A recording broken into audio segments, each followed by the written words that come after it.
Welcome back to Take Two of Take Two. Take Two of Take Two. Number 2.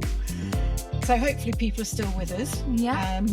Not literally, but you know what I mean. Oh my God, here we go. It's going off already. So, I'm Danielle, and this is Rosy Posy. I'm Rosy. Danielle, Danny. What's the name of your clinic? Face Medical And Aesthetics. Yes. So, I, Rosy, am poorly this week. I have got the Bieber fever. Beg your pardon. I've got Bieber fever. You know, I can't stop watching Justin Bieber.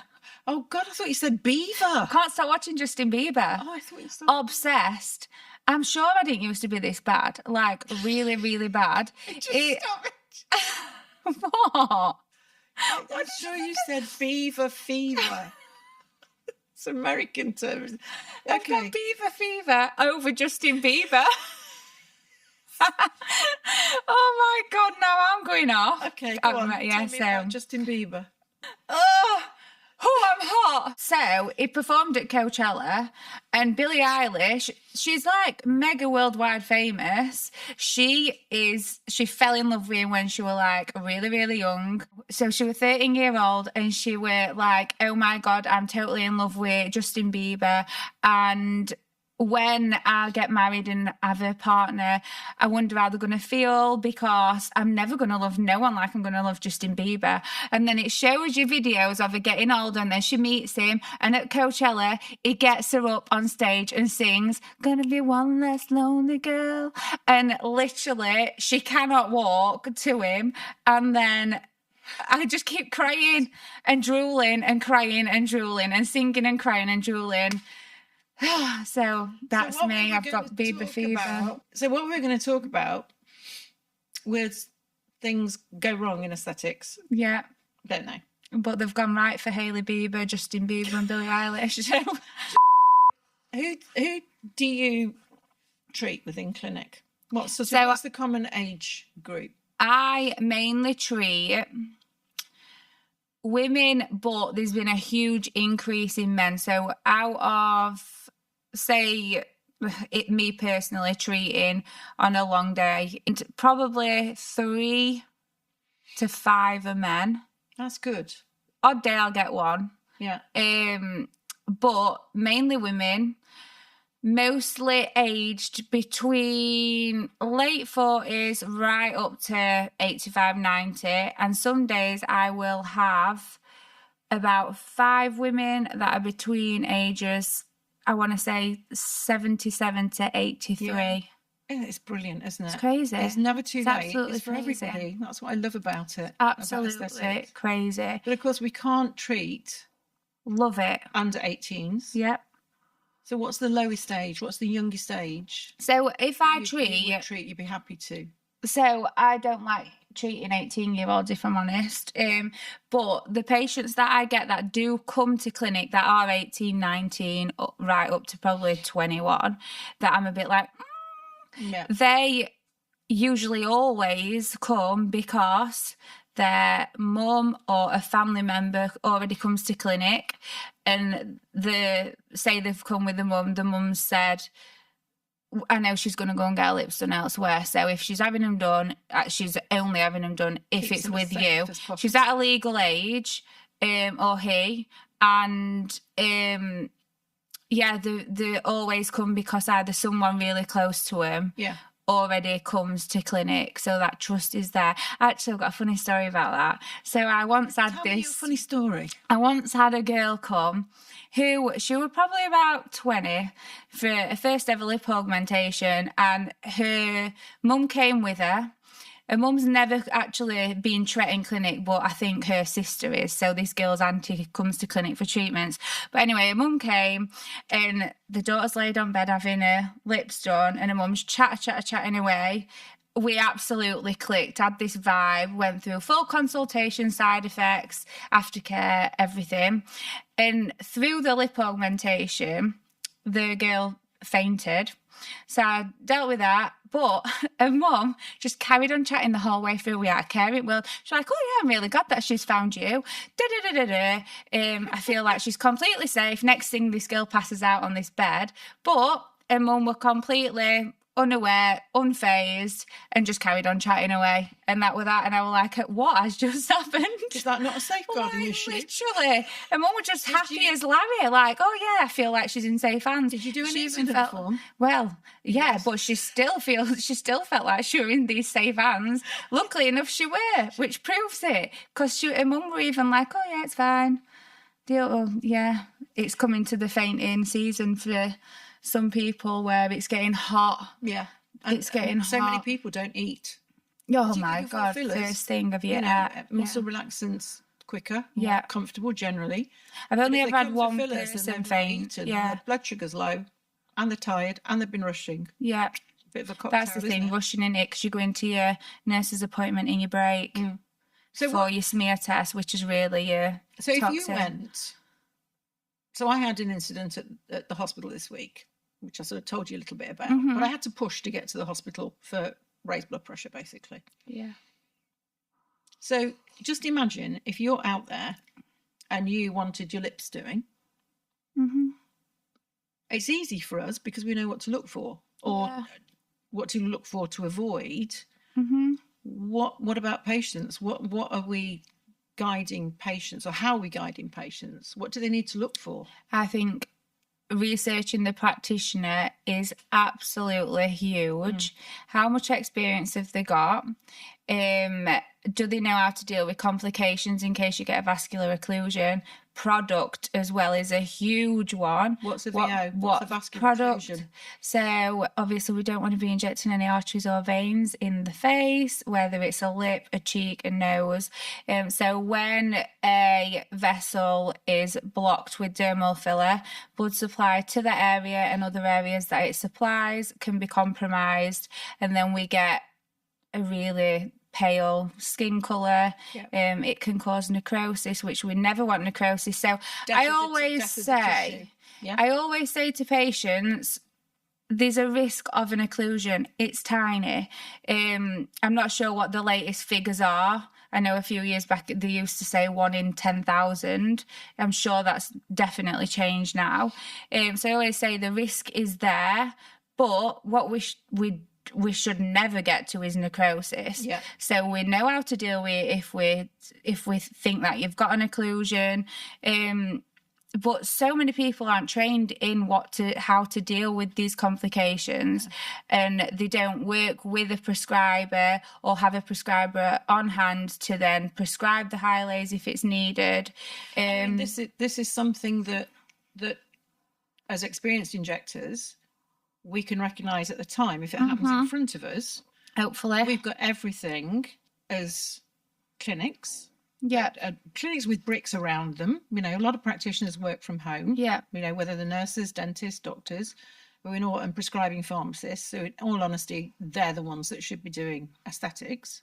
Although that's of debate. I'm not saying that. I started from home, but as soon as I put everything in place at home. There's different levels, aren't there? There's different levels of safety that you'll find at home, in a garden cabin, within a clinic with bricks around it. I'm not saying that just because you work from home, you're unsafe. Because you can even get CQC registration now at home. My friend, he's got a clinic from home and he's CQC registered. So it just goes to show that if you do your research your practitioner, that's not a big red flag. But what is a big red flag is someone coming to your house, let me just say this, and injecting your lip while they've got a dog running around and just a syringe in a hand doing a toxin party, for instance, or a filler party, which actually does happen. It still happens. There was a doctor on his motorbike and he used to say, I'll do 4 patients at a time. Alcohol was there, not the mic then, alcohol was there, everything. But did treatments the and then went on. ethics surrounding that, doing... I mean, it's incredible. There are some that go and do intravenous infusions in the home. Can we call it pissed up tox? It's definitely pissed up, isn't it? It's a load of bollocks. Well, there we go. I'm getting Tourette's on that. But so within our clinics, we've got everything to hand, haven't we, to manage those situations. But the number of patients that come to my clinic, and I call it our clinic because we've got a team. I So do they come that. to our clinic, and every time for toxin, for the line softening, I would talk through how it works. Yep. Actually, the way that it works. Yep. How long it's in your system, unwanted effects, what have it, fillers. I will always go into those risks. Yep. Because you can't just sign a consent. That doesn't just stand up. No. So I go through all of that, but it's surprising the number of patients that have had fillers, particularly we're talking dermal fillers here, that have had them elsewhere in medical clinics. With no idea what product it is. Exactly. And they've gone, I don't know what I had. Consent? What consent? And they say, no, nobody took photographs before. Nobody told me about blocking an artery and that I could go blind. Very unlikely. Yeah. But they've signed a consent. I think to agree to the treatment. It's crazy. If they've signed a consent. I find that incredible. And these are, some of them are recognised clinics. Yeah. I think even when someone comes into clinic and they've had toxin or filler or radiofrequency microneedling before anything, I always say, right, let's strip it back, pretend that you've never had it done before because you don't know, I don't know what you know. Yeah. So, side effects, eyelid ptosis, headache, and so on, which people don't know. So another thing with the products, I know we've touched on this before, but when we've gone into products, what is being injected into your face? You are even within your rights to say what pharmacy was it from. Get in touch with the company.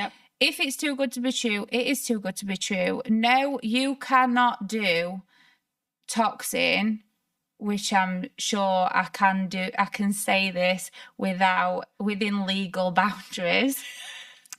We cannot physically financially do toxin for 3 areas for 120 quid because it costs more than that. And not a FDA approved, the Food and Drugs Administration again. Shoulder. Not a licensed product. No, it's crazy. We would go under. We can't do that. My sister tagged me in something the other day. People advertising 1 mil of filler for 30 quid. Well, I think we know what name the filler that's likely to be. But maybe it's called Beaver. Beaver filler. Yeah, they'll probably get a beaver fever from it. Yeah, you might do. God's sake. Get a few. See, I knew it'd come handy, that. I think Ben's trying not to laugh. God's sake.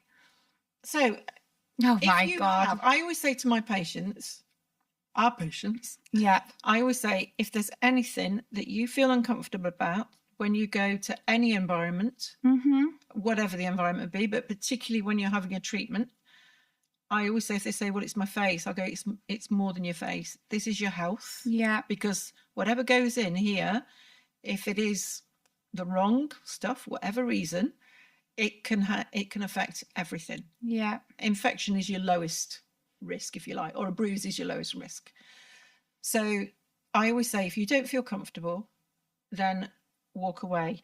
Go with your instinct. If certain information isn't given to you, walk away. Yeah. Always go with that gut instinct.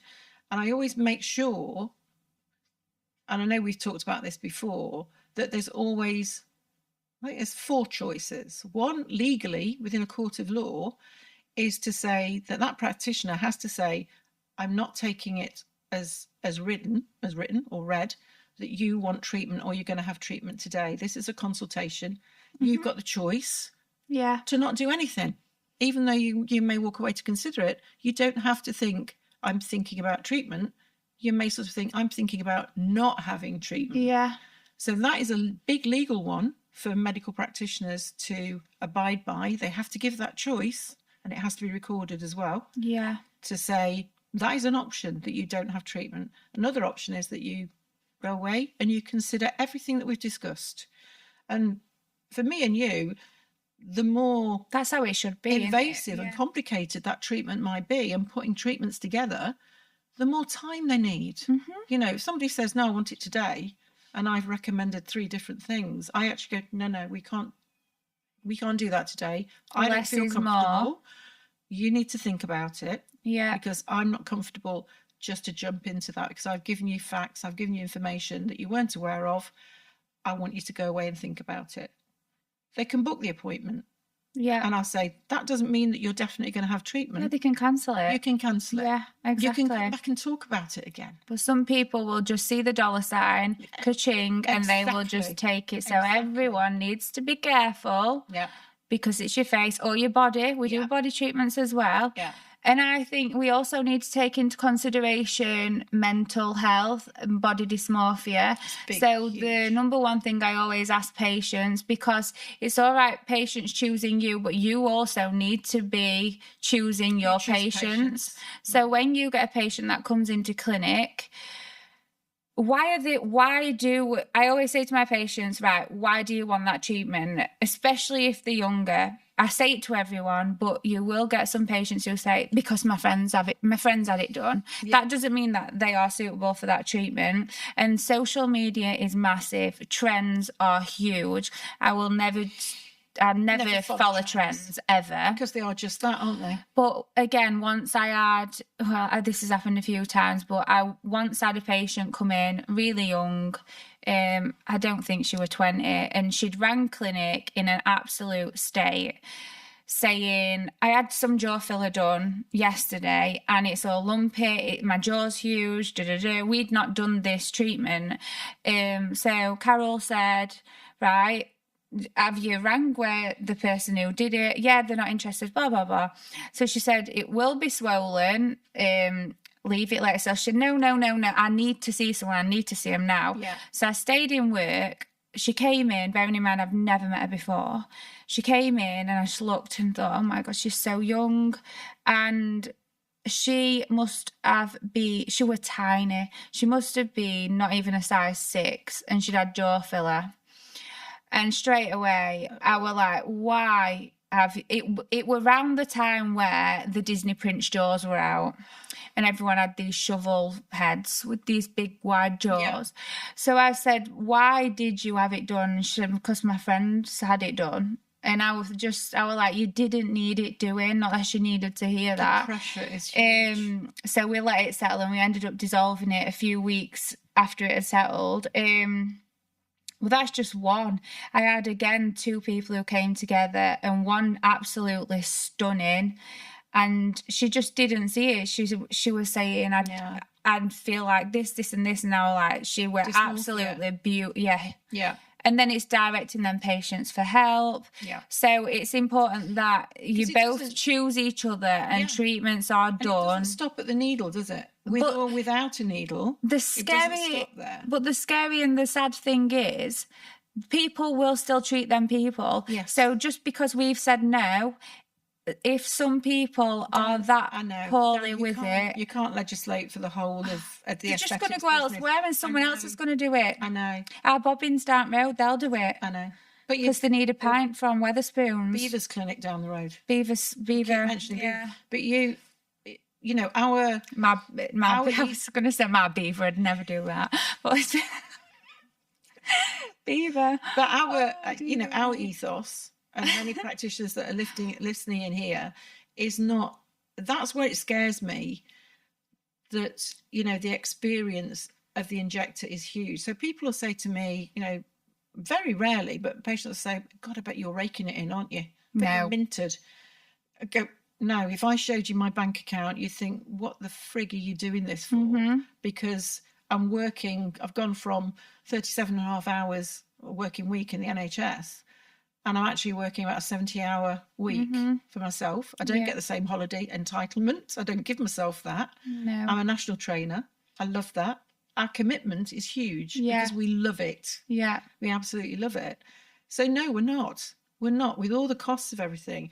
But the biggest thing is, I haven't got a clue. I couldn't tell you what's in my bank account now. No. I couldn't tell you what my most profitable treatment is. I couldn't tell you the cost of my fillers.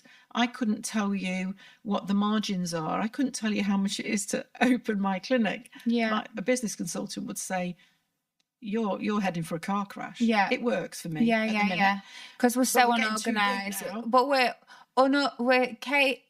chaotic. Organised chaos. Yeah. But we are totally unorganised. Should have seen us trying to get here. We've gone round in a circle 15 times. We have gone round in a circle 15 times. So it's not about, we've got to have a living that we can put food on the table, but it's about doing the best for every single person that comes into your clinic. So if we look at dysmorphia, so dysmorphia is where somebody has a false or misleading belief or perception of how they look, how they feel. And how they see themselves is very real. How they feel about themselves is very real. It's true. To them, it's true. But that is not what we, with objectivity and our experience medically, is what we see. I think it's heartbreaking though. Yeah, it's heartbreaking, and trying to then say no to someone who is seeing themselves in that light. Yeah.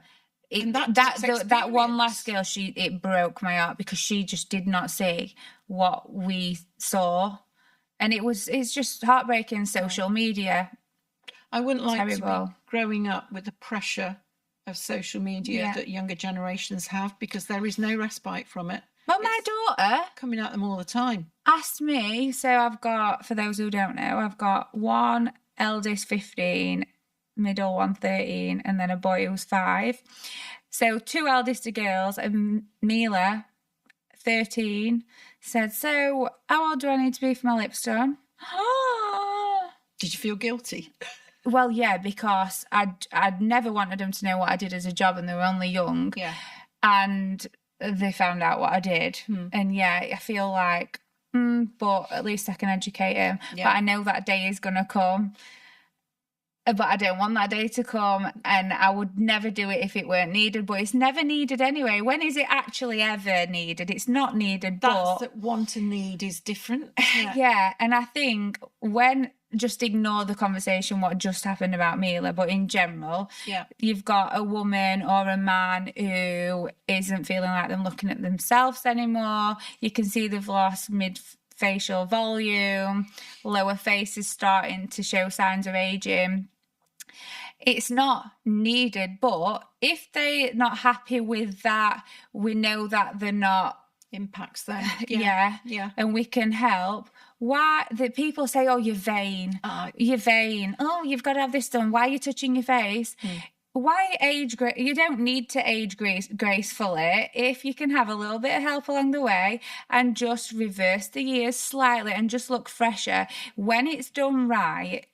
If you can tell that you've had something done, it's too done. Yes, you've overcrossed that. Got you. Overcrossed that mark. Yeah. It is about protecting people, and I always get wary and a bit itchy when somebody, or twitchy, when somebody's in front of me in a consultation is sort of referencing something about treatments that maybe somebody else has guided them to or says they could do with. Because they've got to have treatments or explore treatments that is a concern to them. They've got to do it for themselves, haven't they? Not because anybody else is mentioning things, that control or that pecking away. That is one. There's so much to look out for. It's terrible. You have just put something in my head that I'm thinking, do I mention this? Because this is a little bit... mention it. This is about a practitioner, though, who I did some training with. And we were all the women in the room like... What did they do? So how the person got into their job was because their wife was looking a little bit... misogyny. A little bit old. Misogyny. But you can... And aging. So then they were like, she needs some work done. So she had some work done, and he wasn't happy with the work what was done because she wasn't how he wanted her to look. Of course he wasn't. This sounds like Anne Hay, the woman with 2 brains, whatever, Steve Martin. So then he trained in this job so that he could treat his wife to make her look how he wanted to. That is scary. Everyone just dropped. So anyone that were in that room on that day who were listening, they will be like, we know what you're talking about.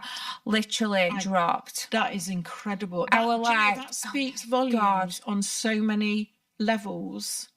Sad. What is happening within those 4 walls of that I'd be like, cheeky Get your face sorted out. Sorry, beep it. Beep it. Get their own sorted. I get a bit of appendage between two bricks and snap them together.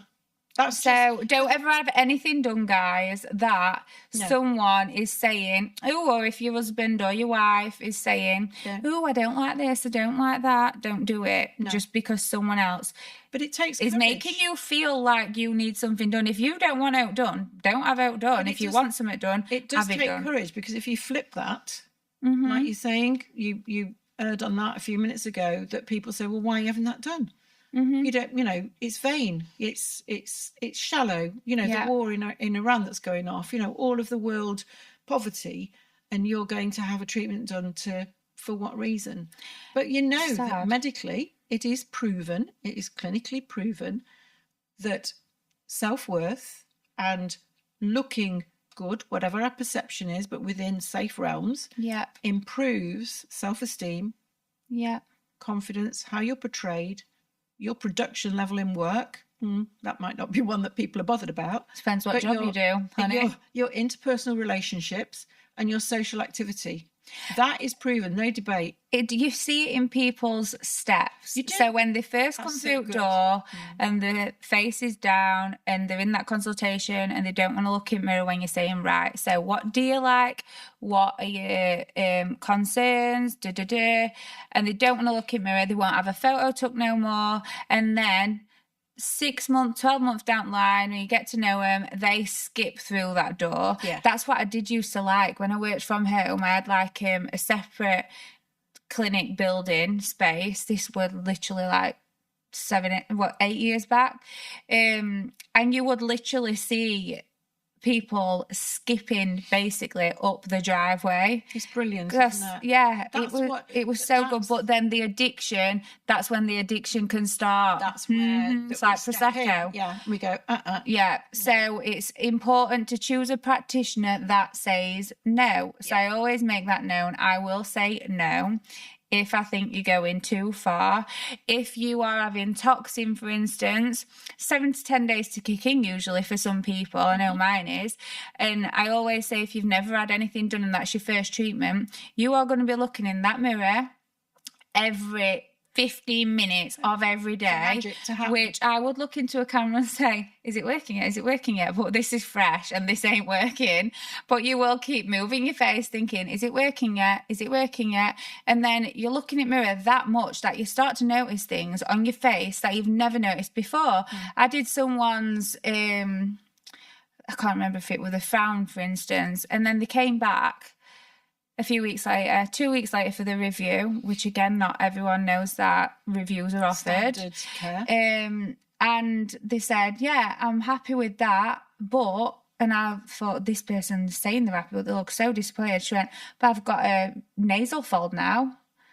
And I was like, no, you had a nasal fold before. It was just that you weren't noticing it because their main focus was their frown. Yeah, you're studying it. So before and afters, it were the exact same, and they were like, oh yeah, but you just become focused on other areas of your face that weren't even apparent to yourself before. So yeah. So if somebody comes into your clinic and they want the lips done, is it as easy as that? No. Because why do they want the lips done? Number one. Have they lost volume? Is it definition? Are they wanting a completely different lip shape? Your anatomy is your anatomy. They've got a phone. And I want them if they're showing you, biscuit, Russian lips where someone looks like they've been stuck to a window. Yeah. Apologies to people who've had these. Yeah. It's not going to last that way. It's going to migrate. The more prone to lumps is a higher risk treatment and procedure. So what are they expecting from the treatment? Is it actually a bit of toxin for a lip flip that they need? Is it lines above the lip, perioral sculpting with filler? What filler are you going to use? The amount of product that so you'll have loads of messages saying, I don't know whether to book in for 0.5 or 1 mil, just it's fine. We can see and assess on the day. But why are they wanting the treatment? Yeah. Is it relevant? Is it when people come and they say, I want my lips done. I've not had them done in 3 years, but there's still filler in them lips. They don't need it, but they feel like they need it because they've not had it in so long. Yeah. Or they're just having it just for a wedding. Yeah, they are actually happy with the lips, but they're getting married. What if you're happy with your lips anyway, don't just have them done for a day. That's a huge flag for me. You know, if brides to be or mothers of the bride, they come for, and it's wedding season. You know, you don't genuinely get the grooms come in. I look forward to them coming for skin or toxin or anything. I look forward to that, but it's not happening yet. I've just had a bride and groom come in. Oh my God, love it. I love that. But you know, when they come in and they'll sort of say, and I'll say, well, okay, when's the wedding date? And they'll say, next week, August, or you know, June. Yeah. I go, have you had this treatment before? Exactly. No, but I just want to look really good on the photographs. No. I said, I'm sorry, but I don't think that this is. If you come to me a year ago, and you can know these fillers can last a long time. Yeah. If you come to me a year ago, I would have been happy to do that as like not a trial, but you know, to see whether you like it. And it's side effects. If they get an eyelid ptosis or anything, touch wood, they don't, and it's extremely rare. You just do not want to be trying something. Yeah. Within, even for the first time, even within probably 6 months of a wedding, because you either want it, if you don't like it, you want it all to have gone. So, like with toxin, you want it all to have gone. If you do like it, you've got to have reasonable time to repeat it for it to be at its peak, whatever the event is. You know, wedding was one I picked off. But the other thing that I always forget, and I think, and both of our clinics are very similar, it's not often that we just do lips. I mean, this is the different level that we're at. I rarely do lips, you know. I very rarely do like one area, because that's the other thing. The buzzword is harmony. So the shocker is when you see people that, again, I'm not being deflammatory towards lips or anything, but on a more mature face, and they're concerned about the smoker's lines, horrible name for them, but the smoker's lines or the lip volume. And then some rookie injector has gone and injected that area, and they come in and they say, well, I don't want to go back there. I'd like to come here because you reviews and whatever it is. And you're thinking, we've broken the mirror here, because actually what somebody has done is treated the area that they're concerned about, but they've completely broken the harmony of the face, because you've suddenly got one area that isn't telling the same story as the rest of the face. So this may be a great treatment, and it looks really refreshed. The lines are softer. The lip proportion as well in the face here looks good. But then the rest of the face, or the skin or the neck, is telling a completely different story. And that's when they go out to clinic, isn't it? And they go, and it looks done as well on some people. Yeah, that's what I mean. And it's, to me, lips are like the decoration. They're like the sexy right on the top. Yeah, they're just that little hint, aren't they? While you've just mentioned that brought something into mind. There's been a huge aesthetic shift, which I don't know if you noticed this as well. So pre-COVID, it was a lot of my most 90% of patients, maybe more, were all younger patients, lip, and toxin. Then we came out of COVID, this is mainly for my clinic, came out of lockdown, and the masks came down. Yes. And then everyone, bearing in mind a mask is up to here. Yeah. Don't know which camera I'm looking at. Well, I like to wear it a bit higher. And here.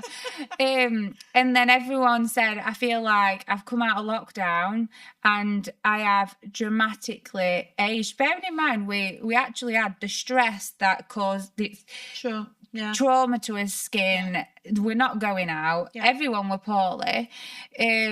People had lost loved ones. The list goes on. Everyone were under a huge amount of stress, work-related stress. And then filler was still a huge demand, but it weren't quite at the combination treatment stage, but it was full face rejuvenation. The age game changed. I had more middle-aged women come in, and more men come in, and it was full face rejuvenation. skin was huge in lockdown, so skin product sales went up huge. So we were providing people skincare that we were posting out. But yeah, we went straight to full face, and that's where my practice changed massively. Yeah. Cheeks, nose, temples, lower face, perioral. Yeah, I totally agree. And there's so much information out there now that patients are moving with this, aren't they? That they're aware that, I mean, if you have a facelift, that's just a mechanical lift, isn't it? Okay, it's as invasive as it gets. Yeah. But all that does is restructure and lift and resect some skin. Yeah. But it doesn't address the health of the skin. Yeah. And it doesn't help this area here unless you have surgery directly on this. Yeah. So again, you've got to have that combination, and that's where our clinics and so many others of our friends that are practitioners, that is where you excel. That's the sort of clinic I want to be going to, because if we recap on all of that, again, if you get somebody sitting in front of you and they want, and I always say to patients, what is it you're wanting to achieve? Show me in a mirror. And they go, I don't want to look in the mirror. I don't want to look. Or, you know, you think, well, you've been looking in the mirror at home to come into clinic, so just show me. And the best thing that I always see is when they go, I just want that. It's just a tiny bit. Yeah. And I go, I am absolutely on board with that. I can help you with that. If they go, yeah, I know that's surgery. Yeah. That is, you know, we'll have a conversation about that, but I'm going to be realistic in what I can do. Yeah. And for you to decide whether that's something that resonates. Yeah, and that's the thing, us being honest as well, saying, right, I think surgery is the best option. Yeah. I feel like as well, this past probably year, I have got more patients going towards surgery, but we are still prepping the skin with lasers, polynucleotides, exosomes, skin boosters. Yeah. So skin regeneration is massive now in clinic, is huge. We probably do more skin treatments than most things at the minute. Yeah. It's just absolutely massive. Like skin boosters have gone crazy. So I always say to patients who are thinking about surgery, you're going to get a better result. Exactly. So you're not wasting your money. No. But I would never then, if they're set in stone and they've seen the surgery, I'd never do filler or anything like that.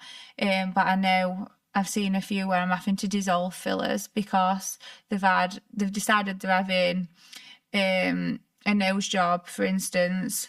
Yeah. They're having a surgical rhinoplasty, but then in the meantime, between the treatments, they've gone somewhere. It was then done a non-surgical rhinoplasty. Then we're having to dissolve the filler before they then have the rhinoplasty. And I'll talk about clinic hoppers. We'll talk about that as well. Ooh. But the other important thing is that, you know, your skin is for life. Yeah. And there's so much that we can do because both of us have got amazing devices. Yeah. It's not just the needles, it's consistency at home. So, you know, we've got all of that 360, that full recipe to get to the results that they are wanting. And there's, you know, to go back what you're saying, my best moment and what I do, and I still do it to this day, is that when I hand the mirror to the patient, and I've done treatments for them, injectables, not usually the toxin because it takes 2 weeks to see the results. But when we've done fillers, when we've done devices, and then they come back and I just hand the mirror to them, and I will always turn away because it's emotional. I get emotional. It is. And I always turn away and I just hear the sort of, you know, the sort of, oh, wow, you know, and it gets me now talking about, I know, and I just sort of think, as a practitioner, when I hear that, and I've never heard what you done to me. I've never had that. But when I hear that, oh wow, and I just sort of think, right, I can turn around now. Yeah. Because I'm so anxious that I may have not given them the results that they want. Yeah. Or I'm so anxious about seeing that visibly that when I hear them and I turn around and I go, are you happy? And it moves me to this day. Yeah. It right from day one, 24 years ago, to now it's just something I've never done deliberately. It's my lack of self-confidence, and we'll do another one on that. Yeah. That I actually have to turn away because I'm not quite sure. I hope and I anticipate that they're going to be happy. Yeah. But it's when I hear that and I just think, it's like a happy, emotional, but then it's a little bit sad at the same time in it, because we actually do get a lot of patients that do cry when they look in the mirror after. Yeah. I mainly find it's around the mouth area, maybe. Yeah. Where they've just not happy and they've been places and say, oh, can't do nothing for that, you can't do this, you can't do that. And just a small treatment, and it can be life-changing. And this is what pisses me off with some people who are too busybodies that say, what are you having this done for? What are you having that done for? That tiny little treatment can make a massive difference to somebody's life and how they feel. And I once seen a post of Jennifer Lopez. I don't know if I've told you this.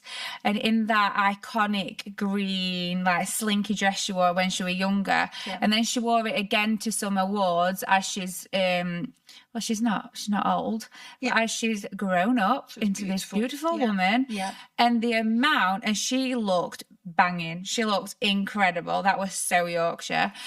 And the amount of women that had commented saying, I'd love to know what she looks like with all that in her face. Now, J-Lo, honey, she does say that she only uses olive oil on her skin and she sleeps sat upright. I'm not saying that's not right, but you might have had a little bit of help, and if you have, it's fine. It's okay. It's fine. Own it, sister. Yeah.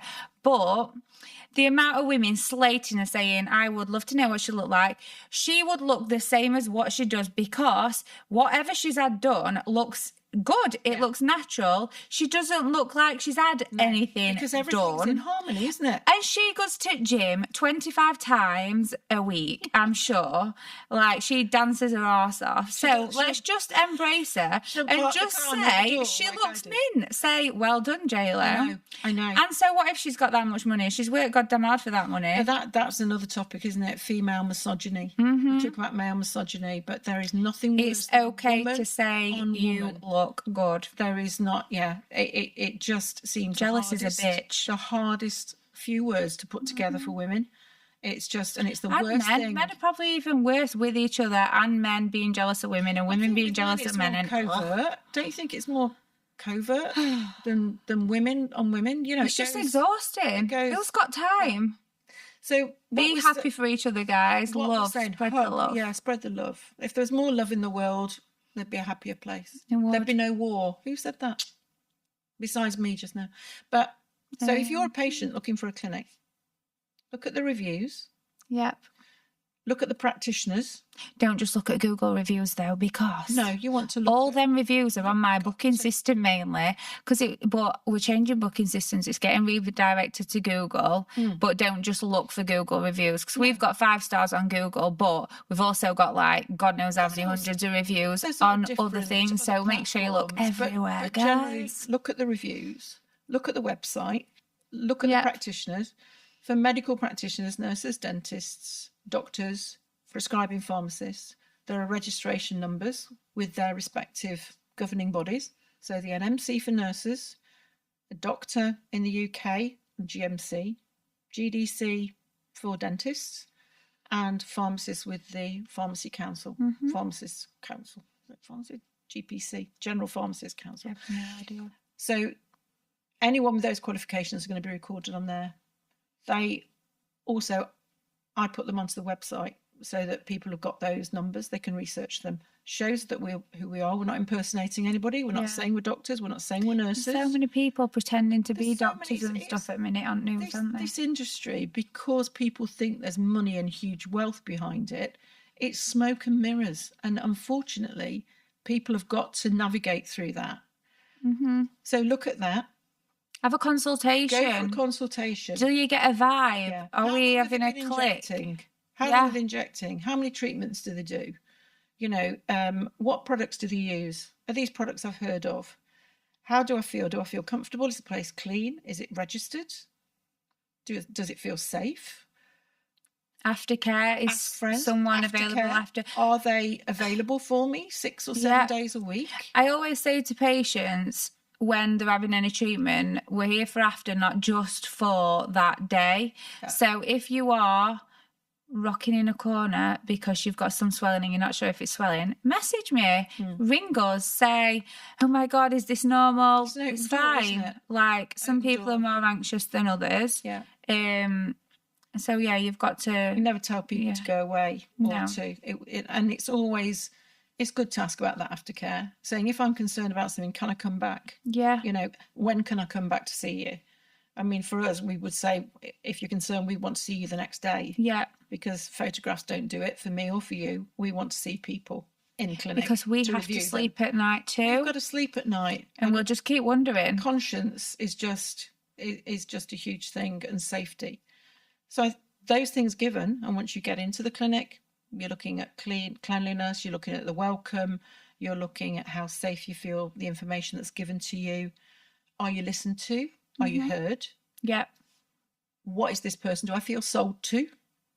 You know, are they matching or giving me different options that could give me something better or what I'm looking for compared to what I've asked for? Yeah.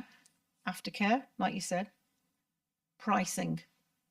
If it's too cheap, like you said. It's too good to be true. It's too good to be true. Don't do it. Just don't go. do it. Don't enter no raffles too. Don't do 2 tickets for a £5 to win some lip filler. Number 1, don't do it. Number 2, don't do it. And number 3, I'm sure for raffles and stuff, you've got to have like a gambling license. Anyway, that is just for a different podcast. Yeah, that is for a different. Gamblers are us. A different thing. But yeah, because the amount of raffles I see raffling off some lip filler. All of those factors are really important to take into account, aren't they? Mm-hmm. Well, that was lovely. I think that's. I think that's juicy. I think that's really helpful. I mean, we started off talking about beaver fever. Yeah, beaver fever, which I never knew I had until I got beaver fever. Oh, that's a new thing, that injecting beavers is a thing in aesthetics. But anyway, we're not going to talk about that. No, let's leave beavers for another conversation. I think that's another. But while we're on about that, we need to do a podcast on the incontinence, coughing, sneezing, and a little bit of peeing. Yeah, a bit of running, clutching. Let's make it to the toilet. Normality. Women. Yeah. That's the next one then. Women. Okay. We've got you, ladies. So, let's go, girls. Let's call it a day. And that will be our next one. Thanks for listening. Women, thank you for your time. Muchas gracias, señorita and señores. You're welcome. There we go.